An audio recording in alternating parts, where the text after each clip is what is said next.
ibn Abdillah wa ala alihi wa ashabihi wa mawalah. Amma ba'd. Para pemirsa, pendengar dimanapun Anda berada, saat ini kita berada di penghujung bulan Sya'ban. Beberapa hari lagi kita akan masuki bulan mulia, bulan Ramadan, bulan penuh pahala, pengampunan dari Allah Subhanahu wa Ta'ala. Dan di dalam bulan Ramadan ada satu hari yang difirmankan oleh Allah sebagai hari yang lebih bagus daripada 1000 bulan bagi yang beramal baik malam hari itu. Dan bulan Ramadan, puasa secara umum adalah ada pada syariat nabi-nabi terdahulu. Akan tapi puasa spesial Ramadan spesial untuk Nabi Muhammad. Dan di dalam bulan Ramadan Allah beri namanya Lailatul Qadar.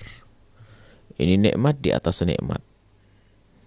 Kalau umat terdahulu diberi oleh Allah kesempatan beribadah sepanjang-panjangnya, umur sampai 1000 tahun. Kalau ada orang meninggal umur 25 tahun, 250 tahun dianggap mati muda. 1000 tahun, 900 tahun. Dan ada di antara mereka yang ahli ibadah, ahli ibadah, ahli ibadah. Umat Nabi Muhammad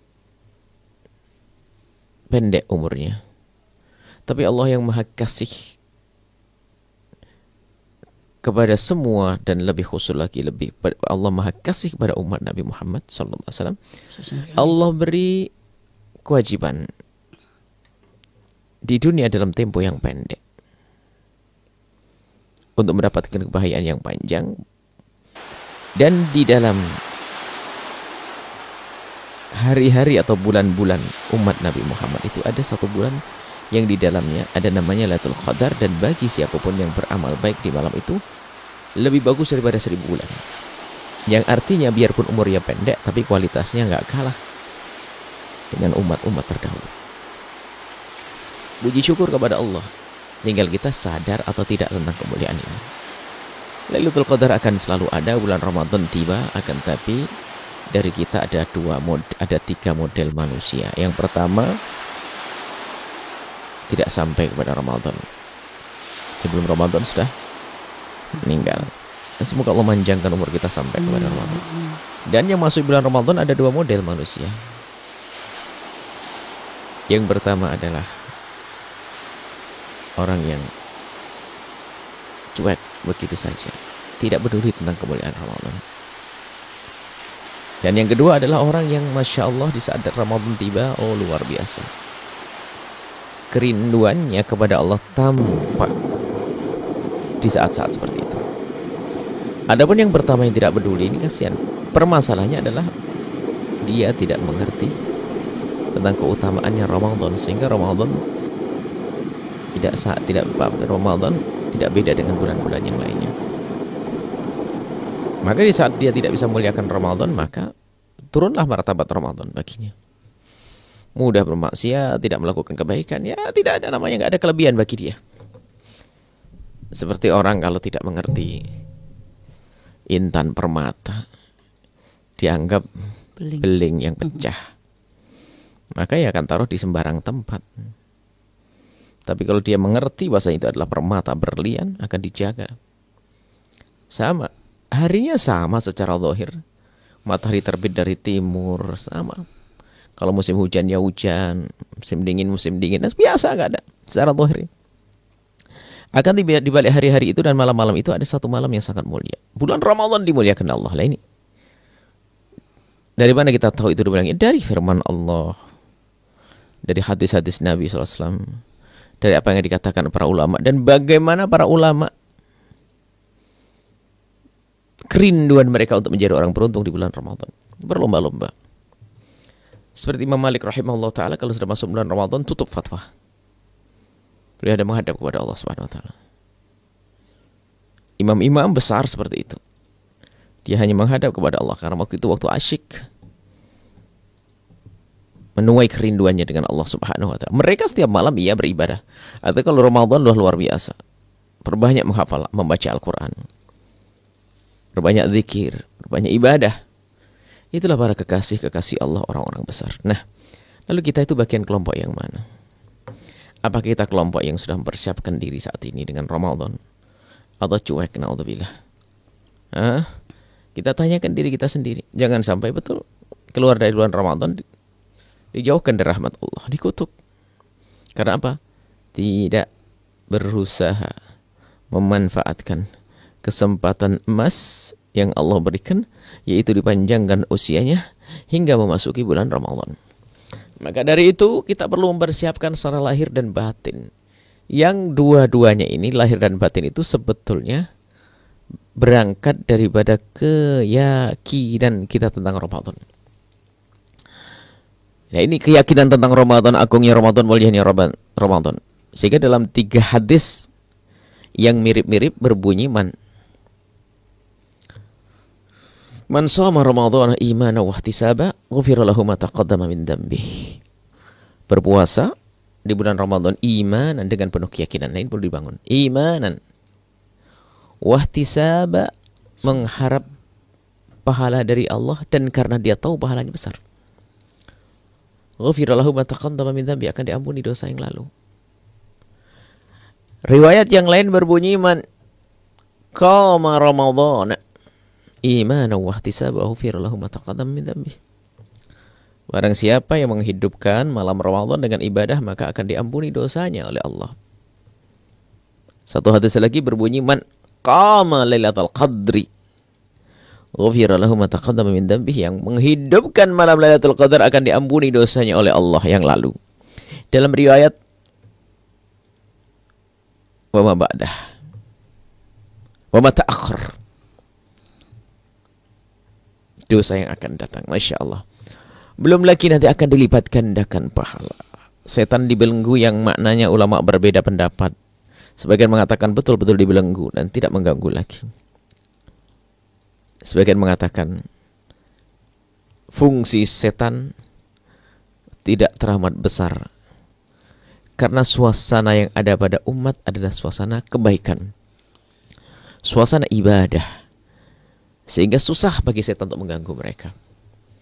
Yang jelas, bulan Ramadan dimudahkan Allah bagi siapa yang ingin berbuat baik. Mau sholat temannya banyak, mau puasa semuanya puasa. Ayo, mau apa? Indah semuanya. Maka memahami dulu tentang keagungan Ramadan, baru nanti kita bisa memuliakan. Yang dimaksud memuliakan Ramadan, menyambut Ramadan itu apa sih? Ya bukan seperti mau datang disambut mahal ahlan wasal marhaban begitu terus datangnya. Bukan begitu. Sambutlah Ramadan dengan persiapan. Ramadan adalah waktu. Apa urusan kita dengan waktu? Bukan nunggu nongkrong, bukan. Isi waktu tersebut. Manfaatkan waktu tersebut untuk kebaikan, kemuliaan. Seperti yang diajarkan Nabi Mudarasatul Quran. Deres Al-Quran, baca Al-Quran. Memperbanyak sholat.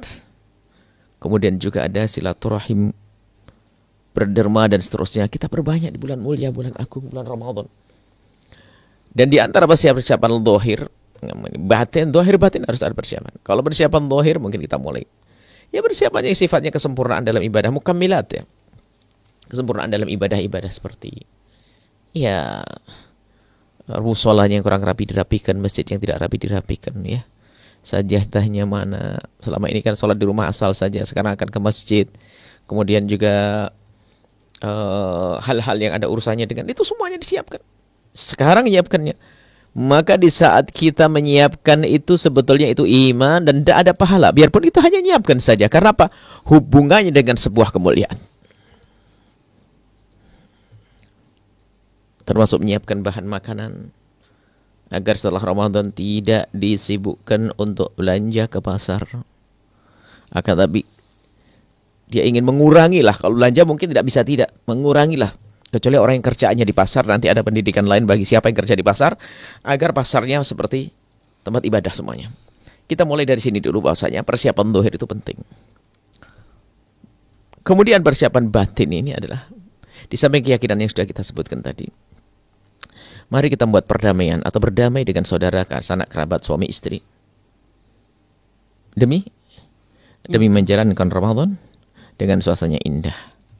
Kita bisa buka bersama dengan keindahan, sahur bersama dengan keindahan Allah. Saling memohon maaf dan saling memaafkan. Lapangkan hati. Ini kan indah. Sehingga puasa bagi mereka, bagi orang-orang semacam ini tidak ada beban, mudah, tidak ada memberatkan. Karena apa? Bertemu dengan saudara, sanak, kerabat, kakak, ibu, kakak, adik, anak. Masya Allah dengan keindahan. Coba dibayangkan, jangan dijalankan. Coba bayangkan jika ada seorang yang berdampingan dengan seseorang yang di dalam hatinya ada kebencian. Kursi itu seperti ada jarumnya, pengen aja pergi. Tidak nyaman, tidak indah, tidak sedap. Duduk bersama orang yang dibencinya, permusuhan. Nah ini yang merepotkan. Bayangkan saja seorang istri yang menanakkan nasi di musim panas, di ruangan, di dapur yang panas, untuk suami yang memang kerjanya suka bikin panas. Ayo, enak nggak? Atau seorang suami bekerja keras, meras keringat, banting tulang mencari nafkah, di bawah terik matahari cari nafkah untuk istri yang suka bikin panas. Tidak indah semuanya. Tapi kalau ke lapangan hati itu ada, Masya Allah, dibangunkan untuk sahur indah. Ini persiapan-persiapan. Maka ada tradisi dari para solihin itu, kalau sudah hari-hari begini itu saling tukar-menukar hadiah. Bukan minta maafnya nanti di Syawal, iya, tapi hari ini sudah saling minta maaf. Maafkan saya, maafkan saya. Bahkan berusaha mencari sebab-sebab permusuhan yang selama ini terjadi. Berdamai. Dan perdamaian ini muqaddimah untuk kebaikan yang banyak. Contoh, kalau kita berselisih dengan tetangga kita, sebelum berdamai mungkinkah kita mengajak dia sholat tarawih? Ya nggak mungkin, dia akan marah. Bahkan sok banget tuh. Tarawih kita tuh ngajak-ngajak akan marah. Tapi setelah kita assalamualaikum, berdamai, obrolan yang indah, menarik, hangat, baru setelah itu kita ajak. Dan begitulah yang hendaknya kita lakukan sebagai orang beriman. Ini semua tanda keimanan. Jangan sampai cuek deh. Jangan sampai cuek dengan bulan Ramadan. Ramadan, awas, hati-hati, ada hitungannya di hadapan Allah. Allah Maha tahu, Allah cuek. Dan ini adalah urusan hati. Maka dari itu semuanya bertanya dengan hati masing-masing. Apakah benar-benar kita rindu Ramadan karena banyak pahala di situ, ridho Allah? Atau hanya sekedar ingin buka bersama, atau banyak acara yang kita harus betul-betul koreksi hati kita di dalam hal-hal yang semacam ini. Yang repot kan terlena. Dia tidak sadar kalau dia itu adalah salah. Tersesat.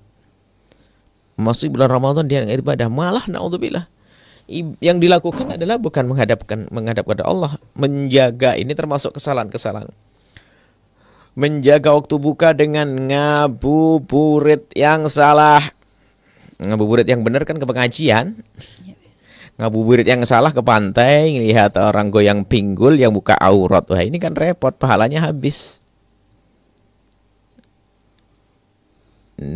Agar menahan lapar, nonton film nggak bener, habis pahalanya. Ayo. Ya, ini karena kurang persiapan dan tidak ngerti ilmunya. Mari kita semuanya ya koreksi hati kita. Urusan hati kita dengan Allah bagaimana? Dengan bulan yang Allah berikan kepada kita. Beribadah atau tidak kita, beramal atau tidak di bulan mulia ini. Kalau tidak kita akan rugi. Betul disabdakan Nabi. Terkutuk ia, yaitu orang yang keluar dari bulan Ramadan belum diampuni dosanya oleh Allah Subhanahu wa taala. Baik, subhanallah, ya, terima kasih Bu atas ilmu yang Bu bagikan ya, dan semoga Allah membimbing kita semua untuk menjadi orang yang bisa mempersiapkan Ramadan sebaik-baiknya.